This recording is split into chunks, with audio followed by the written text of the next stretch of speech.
Welcome back. Today we are doing my September wrap-up. So this month has actually been fantastic.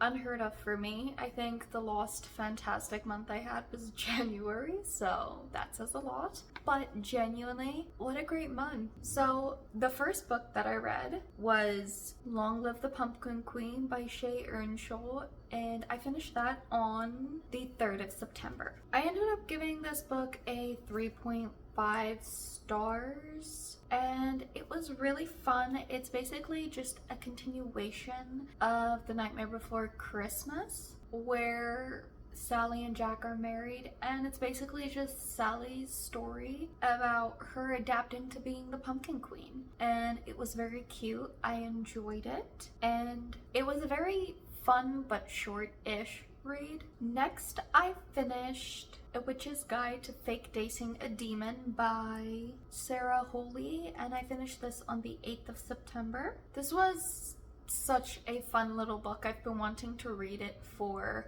a while.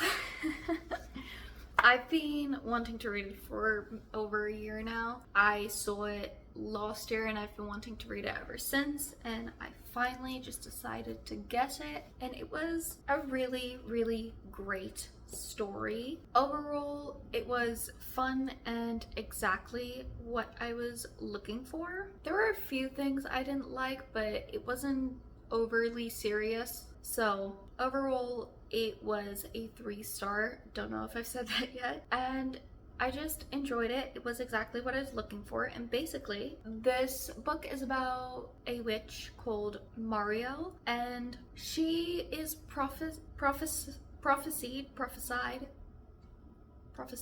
to be the most powerful witch ever, essentially, or in centuries, but for a very, very long time, most powerful witch. And her mother puts a lot of pressure on her to be a teleporter. However, she is a nature witch. She just loves gardening and baking and wants to get a magical doctorate in nature. And she's really bad at magic other than nature magic. So when she tries to summon a sack of flowers, she accidentally summons a demon who won't leave until she sells her soul to him, which she doesn't want to do. And he's upset because he is supposedly the most ruthless demon in the demon realm, but his reputation has tanked a little bit for unknown reasons to us, the premise readers. So he's really, really bargaining on guessing her soul, especially considering she is supposedly so incredibly powerful. And the story basically follows them along that journey. And it's very fun. It's very cute. It's a rom-com, so they make a cute couple, and I was just happy to read it, and I would definitely recommend it. It was really good. Next, I read the very highly anticipated Foxglove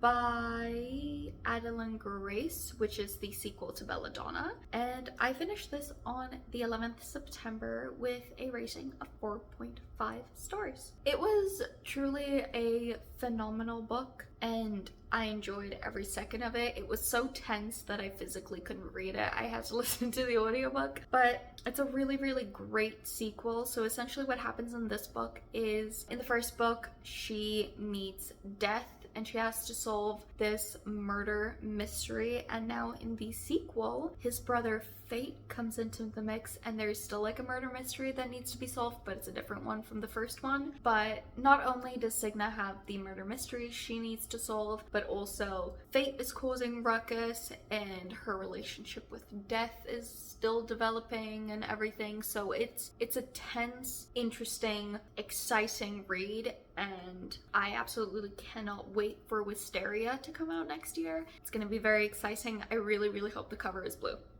The next book that I read was From the Jump by Lacie Waldon, which I gave 3 stars, and I finished this on the 11th September. I actually just got done finishing a video about this book, and once you watch it, this will make sense, but I'm still a little riled up from filming that. That's not gonna come out for a while though, so But yeah, overall it was fun. I picked it up because it was set in South Africa, and that was literally the only reason I did it. But basically it's about this woman who is essentially a yes man, and she one day just up and decides, I'm gonna start saying no. And she goes on this trip to South Africa, and then when she comes back, shit hits the fan, to be quite frank. And the story is essentially her guessing through her character growth and dealing with the character growth, dealing with other issues that has arrived that I won't say because I don't want to spoil anything, but there are things that she's working through internally and externally, as well as her and her longtime best friend falling in love with each other. So it was a good read. It was fun. It's a great little rom-com, not overly serious or anything like that. It's a very light-hearted read, so it was fun and I would recommend it. The next book that I finished on the 15th of September with 5 stars, and that would be My Roommate is a Vampire by Jenna Levine. And let me just tell you, this book had me cackling aloud. My boyfriend could not be more excited for me to finish this because I would literally read him excerpts of things Frederick says because it is just so incredibly funny. And basically what it's about is this girl is getting evicted, so she needs a new apartment, and she finds a listing for $200 a month in a very prestigious neighborhood in Chicago, and she's desperate, so she applies, even though it's unheard of prices. I think even in the most inexpensive places in the US you can agree that $200 is unheard of. So $200 a month, she applies, and then she goes to meet him and everything.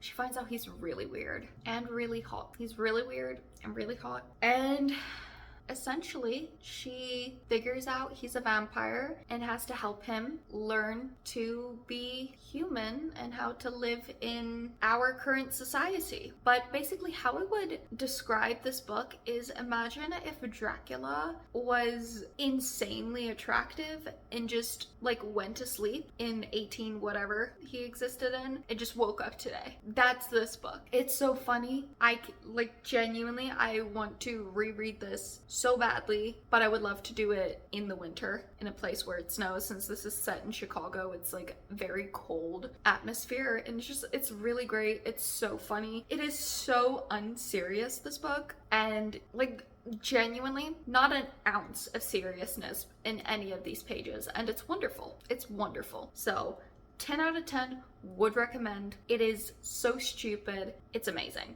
The next book that I also finished on the 15th of September, and that was Small Town Big Magic by Hazel, Beck, and I ended up giving this 2.5 stars. There were just a few things that I didn't like, which is why I gave it a low rating, but overall this story was really fun and I have absolutely no regrets about reading it. And basically what this book is about is the main character, Emerson, gets attacked one morning by creatures that shouldn't exist, and she fends them off with magic she doesn't know that she has. And then she essentially finds out that the lost decade of her life has been a lie and she is actually a witch, and this story just follows her adapting to her new but old life, dealing with someone's trying to basically like take her down.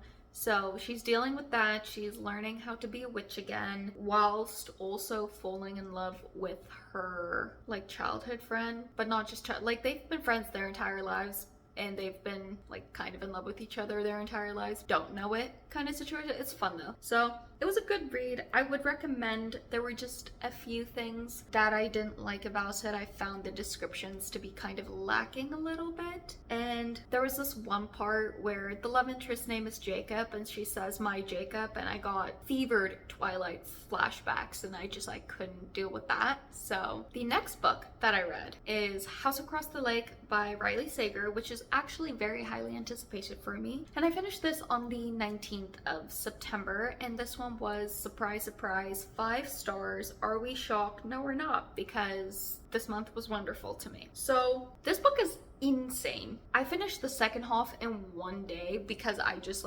needed to know what happens. There is a plot twist that I'm not gonna go too in-depth about it because it is spoilers, so I won't say what it is, but if you've read it, you know what plot twist I'm talking about like who the bad person is. And I didn't know how I felt about it at first, and it felt like it came really out of left field, but I read it in mid to late September. Even though it is still summer weather where I am, in my heart, it's awesome. On every screensaver that I can find, it's awesome. And it's spooky season. I'm very excited for Halloween. So with the mood that I was in, even though the plot twist I normally wouldn't have liked, I just read this book at the perfect time to be like, I don't guess it, doesn't make any sense, came out of left field, but I can dig it, you know? I've been watching too many Bratz movies lately, because why did I say dig it? But anyway, yes,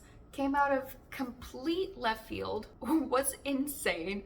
I even went to read reviews once I found out what the plot twist was and who the bad person was, so that I could make sure that I'm reading the same book as everybody else, because literally didn't hear anything about it, and I didn't look up any reviews or anything. I saw a couple booktubers talk about it, and I was like, yeah, I'll look into it, because the premise is essentially she's at her family's lake house, the main character, and she's spying on her neighbors with literal binoculars. She's just sitting there like this.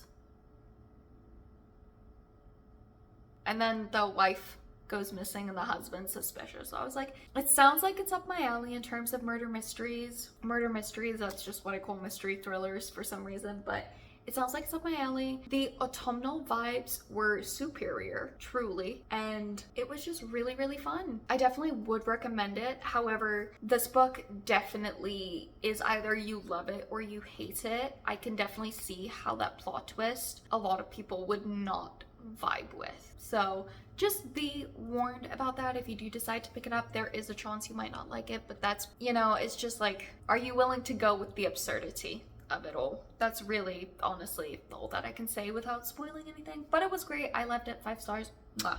Next, I finished Big Little Spells by Hazel Beck on the 20th September, and that's the sequel to Small Town Big Magic. It was much better in my opinion. I ended up giving this 3 stars. This one is told in the sister's perspective. I liked her a lot more than I did the original main character. Basically what this book is about, it continues conflict from book 1. However, book 1 has like big conflict and then a mini conflict. So the mini conflict gets solved in book 1, but then the big conflict gets solved in book 2. And at the end of book 1, the sister came to help solve the mini conflict, so that's why she's the main character of book 2. And if you read the books, it would make a lot more sense. I can't say too much, but it was good. I did enjoy it more than book 1. Again, it was just a fun little witchy book, which is what I wanted to read. As soon as September and October hits, I just want contemporary witch romances. I don't want anything else unless it's autumnal, but it was perfect for what I wanted. Yeah, not my favorite, but I don't really have anything absurd to complain about. There was one thing that I didn't like, but it wasn't that big of a deal. And then the last book that I finished was Assistant to the Villain by Nicole Maehrer. Sorry. And I finished that on the 25th of September. That was 5 stars. I absolutely loved it. It's silly, goofy, absurd, unserious. It is a medieval rom-com to its core, and I love that. It's really fun. And if you're looking for a lighthearted fantasy romance that doesn't take itself serious and leans into its gags, but also can still be kind of taken seriously in terms of like it's not bad, then definitely I recommend this. And basically what it's about is the main character Evie needs a job. So she goes to work for the villain. She is his personal assistant, and then not long after she starts working there, they find out that somebody is trying to sabotage the villain, and the story is essentially them trying to solve this mystery of who is trying to sabotage them, why are they doing it, and the villain's like, are my employees safe? And then there's also a little bit of a romance blossoming between the two, but it is incredibly slow burn, so do not expect much from book 1. It's great. It's a really great book except for the fact that the sequel isn't out yet, and it kind of ends on a cliffhanger. And again, it's a slow burn, so like we don't know how long we're gonna wait until they get together, and it's painful, but in like a good way. I really enjoyed it. I really loved it. I am currently rereading it as we speak, so it's truly great. 10 out of 10 would recommend. Hi. So I'm just quickly checking in because I did finish another book since recording the previous section. So I actually ended up finishing Love Theoretically by Hazelwood, and it was such a fun read. I did end up finishing it on the 29th of September, and I ended up giving it 5 stars. I really enjoyed this one. Jack isn't my favorite of her book boyfriends. Adam is my favorite. I don't think anyone will ever top Adam, but I did really like Jack. I really like that he wasn't grumpy. Her previous 2 men felt very cut from the same bread kind of deal, whereas this felt like a completely different loaf. So that was nice. I did feel like he was pretty different and fun, and there were parts where he was a little bit grumpy, but for the most part I wouldn't classify him as a grumpy character. I'd more so say he was just withdrawn from the main character for the first little bit of the book, which if you've read the book and you know the storyline, like that makes sense for his character. The main girl character, Lacie, I really liked her, and I really enjoyed her character arc of learning not to be a people pleaser and molding her personality to fit other people's needs and just being herself. And overall, it was just a really good story. I know Hazelwood is one of those people where you either love it or you hate it, and her books for me, like, they just scratch an itch in my brain that a lot of other authors really don't. Like, her writing is just the type of writing that, and I mean this is a compliment, but it does feel a little Wattpad-y sometimes, and it just makes me happy, and it makes me feel like I am just a young kid that discovered Wattpad on accident because I was on Justin Bieber's Twitter and someone like linked a fanfic, and it just feels like that. And it's just fun being able to experience that, but to a level that I like currently, and to like a more professional level, I guess you could say. So, and again, like, no hate to people on Wattpad, because there are a lot of good authors on Wattpad.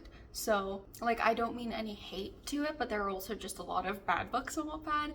So no hate, but that's just what it felt like. I really enjoyed it. It was 5 stars, 10 out of 10 would recommend. And I don't know, I just love Hazelwood. She scratches an itch in my brain, and her writing is just very fun. And the one thing I like about her too is because there is side plot of like academia, it doesn't feel like there's filler pages at all, because their books are usually around the 400 page mark, which for me usually is a bit too much for a romance book. Like, really, for me at least, unless it's dealing with separate difficult topics, why is romance book 400 or more pages? Like, there's no need for that. So her books definitely are one of those where there's the kind of like exception, because it is dealing with academia and how it's like being a scientist and like the woes and triumphs of that life that I feel a lot of the readers probably can't relate to. So it's just an interesting perspective to see. But yeah, that was the only other book that I read. Technically, I did reread Assistant to the Villain, but the review's the same. So that is it. And then I don't think I mentioned this, so I'm just gonna say this here. No DNFs this month, which is fantastic. This month is full of silly, goofy, unserious books that just hit right for me. So I love that. I love that for me, truly. September was fantastic, and this was not at all what I had expected from this month. I truly thought this month would be awful, and it wasn't. It was fantastic. So I'm very happy. Was September a good month for you, or did I just get lucky? Let me know. If you like me or my videos, I would really appreciate a like, comment, and subscribe if you feel like it. I hope you have a wonderful day. Thank you so much. Bye.